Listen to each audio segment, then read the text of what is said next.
Moi, ce que j'ai apprécié dans toutes ces présentations, c'est vraiment l'esprit, la mentalité Day One qu'on a chez Amazon. Donc, ça veut dire quoi, mentalité Day One? Ça veut dire qu'on a vraiment une obsession du client et en même temps, la force constante de vouloir se réinventer. Donc, de mon côté, je m'appelle Jocelyn Pinault. Ça fait un peu plus de 5 ans que je suis chez AWS et j'ai travaillé depuis 15 ans avant dans une autre entreprise, justement, General Electric, sur tout ce qui était énergie. Et je suis le responsable donc, des Customer Solution Managers sur le vertical énergie et manufacturing. Alors, Juliette vous a présenté, vous a parlé de son équipe de vente. Philippe vous a parlé de son équipe de technique, de solution architect. Moi, mon équipe, en fait, c'est des directeurs de programme qui aident nos plus grands clients, justement, à aller vers le cloud et dans le cloud à s'améliorer. On reparle de Day One. On a vu des grands groupes, et il y en aura encore d'autres. On a EDF et Veolia qui vont nous conter leurs aventures, donc EDF nucléaire et Veolia par la suite.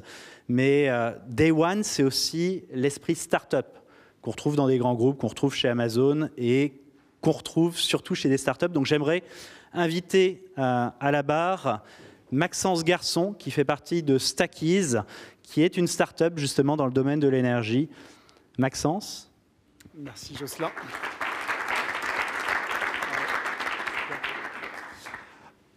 Donc bonjour à tous, je m'appelle Maxence Garçon, donc je suis CEO, cofondateur de Stackeez. Donc Stackeez, c'est une spin-off de l'INRIA, donc qui est l'Institut national de recherche en informatique. Et en fait, notre mission, donc, c'est de venir valoriser, donc monétiser en fait les batteries de stockage sur les marchés de l'énergie. Donc pour comprendre un peu le contexte, notre consommation électrique va augmenter par 2 à horizon 2050. Pour la simple raison qu'on électrifie nos usages. Seulement pour décarboner, il faut déployer des énergies renouvelables. Celles-ci, elles présentent un problème qui est celui de l'intermittence, donc c'est-à-dire qu'elles sont non pilotables. Et donc, on a besoin d'actifs que l'on appelle de flexibilité, donc pour venir intégrer les renouvelables au réseau.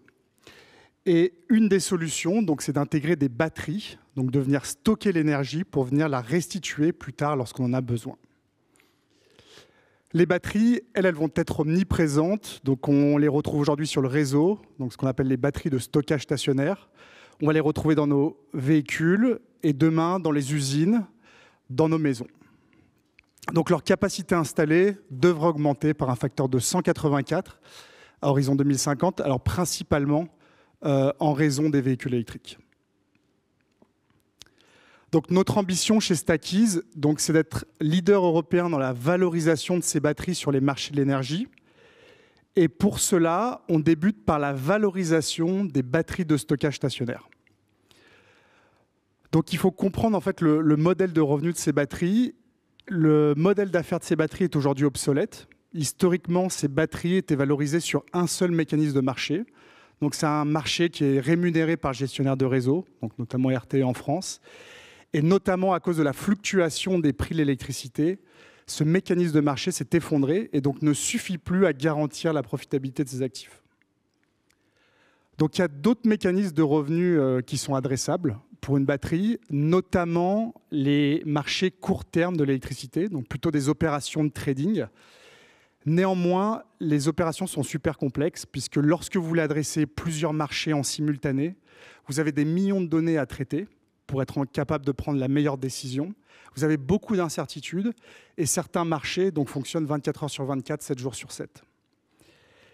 Et donc, la valeur ajoutée en fait, de notre société, donc de Stackeez, c'est de venir à la fois diversifier les revenus, donc d'adresser en fait, plusieurs mécanismes de marché pour valoriser la batterie, et donc à la fois de venir chercher en fait, le maximum de rentabilité. Donc notre service, c'est un logiciel qui permet d'allouer en fait, et de trader la puissance de la batterie en temps réel sur 5 marchés, donc 24 heures sur 24, 7 jours sur 7.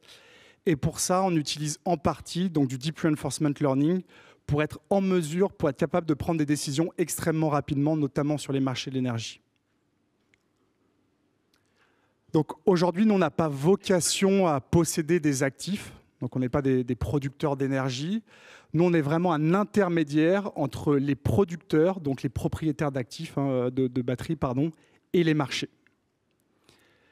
Et donc aujourd'hui, la clientèle qu'on adresse, donc c'est à la fois les producteurs d'énergie, donc on va retrouver les utilities, il y en a pas mal dans la salle aujourd'hui. On va retrouver les IPP, donc les IPP c'est les producteurs d'énergie indépendants, producteurs d'énergie renouvelable essentiellement, et les agrégateurs, donc les agrégateurs ne possèdent pas d'actifs, mais ce sont les gens en fait, qui vont venir valoriser les actifs sur les marchés. Il y a également d'autres segments qu'on peut adresser, puisqu'il y a les opérateurs de bornes de recharge et également les industriels, donc les gros consommateurs d'énergie, qui eux peuvent être amenés à déployer des batteries en raison en fait, de la hausse des prix de l'électricité. Donc aujourd'hui, on a deux modèles d'affaires. On a un premier modèle d'affaires qui est un modèle API, donc vraiment de logiciel, en fait, qu'on va venir commercialiser auprès d'agrégateurs, donc c'est-à-dire d'acteurs qui ont déjà des accès marchés, et nous, on va leur donner des recommandations de trading pour qu'ils puissent valoriser au mieux leurs actifs. Et là-dessus, on se rémunère en prenant une commission de 50% en fait, sur la surperformance qui est générée par rapport à leur modèle. On a un deuxième modèle vers lequel on tend, puisqu'aujourd'hui, on n'a pas encore d'accès marché, mais qui est un modèle d'agrégateur. Donc là, pour le coup, c'est de prendre une commission sur le profit généré par l'actif, donc sur la globalité du profit. C'est un marché donc, qui est en croissance exponentielle. Le chiffre que vous voyez ici, donc en fait, il correspond au chiffre d'affaires des batteries valorisées sur les marchés de l'énergie à horizon 2030. Donc on parle de 88 milliards d'euros dans le monde et 22 milliards d'euros en Europe à horizon 2030. Donc c'est un projet qui a un impact positif, puisqu'on parle d'argent, mais aussi il y a quand même un effet bénéfique pour la planète, dans le sens où à chaque fois que vous allez placer une batterie sur les marchés court terme de l'électricité, vous éliminez des centrales thermiques. Et également, on considère en fait, la dégradation de l'actif dans nos modèles d'optimisation, puisqu'en fait, à chaque fois que vous cyclez une batterie, forcément, vous la dégradez. Et donc, on la considère dans le but en fait, de prolonger sa durée de vie et donc de maximiser aussi son ROI et pas seulement le profit journalier. Donc aujourd'hui, on a une petite équipe. Vous avez mon associé, donc Paul, qui est lui ingénieur aérospatial et machine learning. Historiquement, il dirigeait le département algorithmie de chez Parrot. Donc pour ma part, moi j'ai une formation en finance. Après, j'ai dirigé une entreprise industrielle pendant 3 ans. Vous avez Gauthier, Vincent, donc eux qui viennent du monde de l'énergie, un de chez Ørsted, un de chez EDF Trading, dont un qui valorisait déjà des batteries sur les marchés UK, qui est le marché le plus avancé en Europe. Et enfin, vous avez Shani qui vient de nous rejoindre et qui s'occupe de toute la partie data science et du développement du logiciel. Donc aujourd'hui, notre roadmap, jeune société, je l'ai dit, donc créée en août 2023. Donc c'est un projet qu'on a démarré à l'INRIA en janvier 2023. Aujourd'hui, donc on vient de contractualiser 25 MW de batterie, donc ce qui est assez bien par rapport à la taille de notre équipe, puisque ça représente à peu près 10 millions d'euros d'investissement en actifs.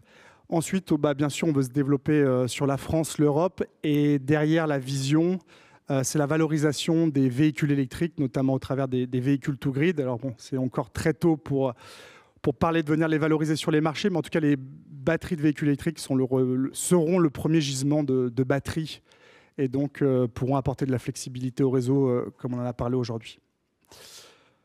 Donc voilà, vous avez mes coordonnées au besoin, puisqu'il y a quand même des gens de l'industrie aujourd'hui. Et merci à tous.